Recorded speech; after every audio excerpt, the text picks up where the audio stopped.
Welcome to this video course, and I'm going to be explaining to you how to make money online without selling anything.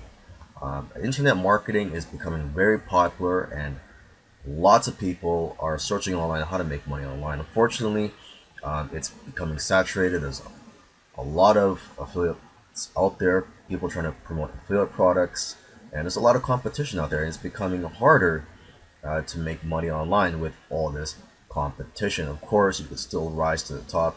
You gotta, find more creative ways to become successful. So basically, with all that competition out there, I want to explain in this video course another method, another route that you can go in terms of making money online, which requires less pressure, requires just helping people out, and just providing helpful content.